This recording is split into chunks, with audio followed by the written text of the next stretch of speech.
I don't want to die. Oh, God, rescue me. How did these men find us? I only saw some tenderness, some affection, some emotional intimacy.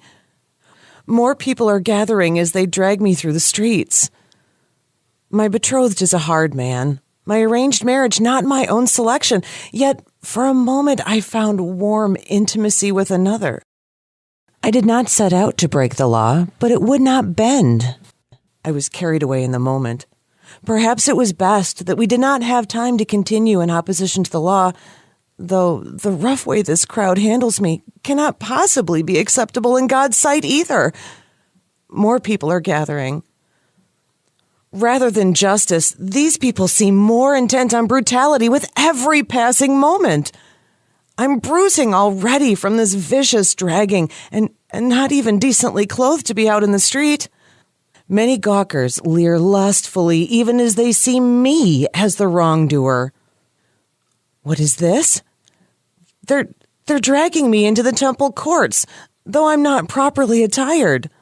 Through the court of the Gentiles, into the court of the women, yet on we go. No woman is allowed to go farther. Into the court of Israel they force me. I've never been so close to the Holy of Holies, so near to the very presence of God, yet I am unclean. I do not belong here. Here we stop before this crowd listening to that unpretentious man. Teacher, this woman was caught in the very act of committing adultery. Now, in the law, Moses commanded us to stone such women. Now, what do you say? He must be important because they asked him to decide my fate. These so-called teachers, hypocrites, quote the law incorrectly. Moses wrote that both the woman and the man are to be stoned when the woman is betrothed. And they're to be taken outside the city gates, not into the temple as if I were their sacrifice. Men have controlled my life since birth, and now will men control my death as well? The rabbi's not answered yet. Why must we live in a land of harsh, heartless judgment? Where is the talk of trial before execution? Where is the man who promised to look after me no matter what before we started down this path? I was depending on the wrong man. They left him behind as if he'd done nothing wrong. Why are people so blind to their own sins, yet so quick to use the law to accuse others? Oh, where is the decency that these people preach? They are cold and calculating. They themselves are not guiltless. Why does God not bring judgment upon them also? We will all be judged someday. Do they not see that? They're so quick to judge others. Are they prepared to be judged by the righteous one?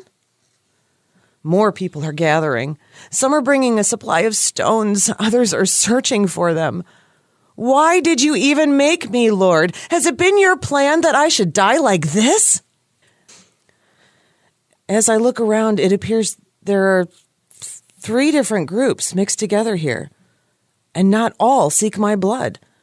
Those who came thirsty for my stoning, those who were being taught by this rabbi, and others going about their business in the court. Such a mix of looks, intentions, and hearts. Oh, I'm so ashamed, both for what I've done and in how I've been publicly exposed. Will Sheol embrace me, even here in this holy place, the temple of El Shaddai? I transgressed. God's law shows me that it's true. Those who brought me here see the law as a way to oppress others, rather than a way to know their own hearts. Harsh judgment seems common to all men. Eliana, Adonai, be merciful to me. Redeem me, O Lord, I pray. Though my sin is like scarlet, please wash me whiter than snow. Oh, how can they call this city the abode of peace when so much here is impure, self-seeking, and selfish? As I am, I suppose. There must be some here who have come to seek the Lord. It looks like some were praying when we arrived. But most seem distracted by this rabbi now, and by me. Today I did not enter these courts with praise, nor by my own choice. But I know, Lord, that you are good. Your love endures forever, and your faithfulness continues through all generations. Please restore me, Lord, so that I might see a future generation and shout for joy to you again. Did anyone else see that? This rabbi's eyes are not like theirs. Not vicious, not self-righteous, not gawking. My very life is in the hands of this awkward rabbi. Yet he just bent down to write with his finger on the ground. My accusers persist. Question after question they direct at him, each a bit louder and sharper, though he does not answer.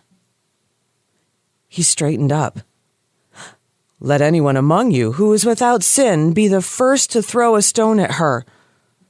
I am finished. If just one man among them thinks himself righteous, I will die here today.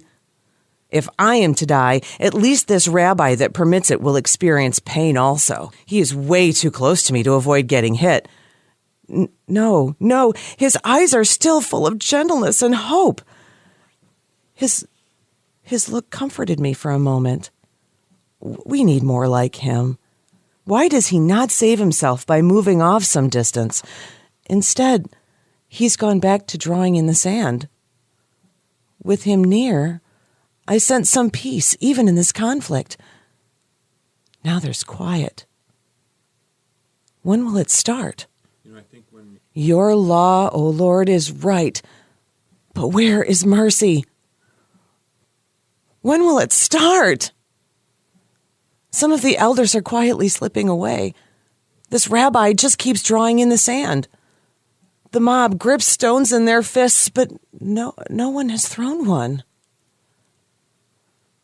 Oh, some stones are falling to the ground. This rabbi just keeps drawing in the sand. More of the crowd is retreating. How can this be? Am I already dead? Is this just a vision? I feel the wind moving around me. Quietly, they're leaving one by one without a word. Every last man standing has departed as this rabbi continues to draw in the sand. Now he stands. What will he do when he sees that my accusers are gone? Woman, where are they? He asks. Has no one condemned you? No one, sir, I blurt out. Neither do I condemn you, he says. Go your way, and from now on do not sin again. Wow, I'm set free. He lifted the weight of guilt from my shoulders and melted my fear. It is indeed a good thing that sin does not result in immediate judgment, or no one could stand. The steadfast love of our Lord never ceases. His mercies never come to an end. They are new every morning. Great is your faithfulness, O God. The Lord is my portion, says my soul. Therefore I will hope in him. Now what do I do? In order to get away, I will have to go back through the courts again, and then through the streets.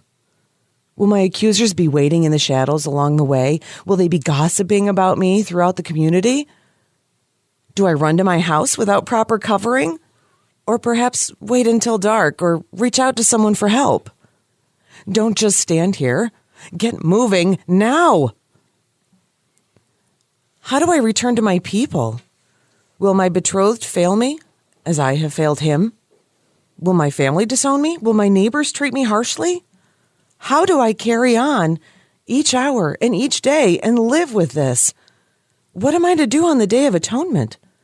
Could that rabbi pronounce forgiveness, or did he just not condemn? Will he arrange a sacrifice to cover my sin, or is there more that I must do? If this rabbi does not condemn me, what does it matter what other men will say or do? He thinks I'm worth another chance. Wait, did I perhaps just catch him on a good day? Or was he using me as a pawn in a dispute with other priests? No, that could not be. The way he acted from the time we approached until after they departed left no suggestion that he was acting in any way other than in kindness, goodness, and gentleness. Is that what real love would do? He sought no benefit for himself. He did not even ask my name. Is it possible that he already knows? He did not use me to aggrandize himself as others do here in the temple. What kind of man is this? Why are more not as he is? I hope I can become more like him. I feel so free. Not free to go back, but free to move on. I have a chance for a new life. Each morning that I live will be a new mercy, a blessing, and each day I can seek to be a blessing to others.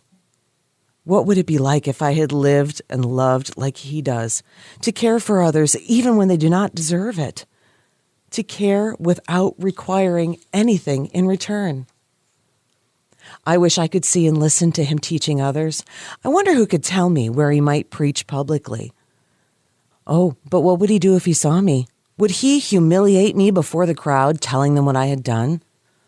Perhaps I would need to hide near the back of the crowd. No, how could I even think that of a man like this? I've never known anyone like him. He was better than a brother, even better than my father.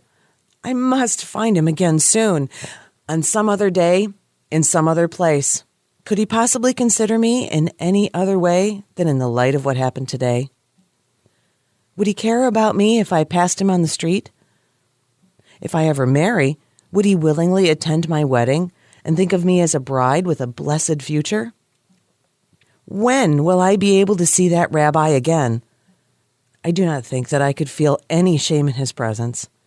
Now I know that I am truly loved. Wherever I go, I will encourage others to listen to him because he filled me with new life.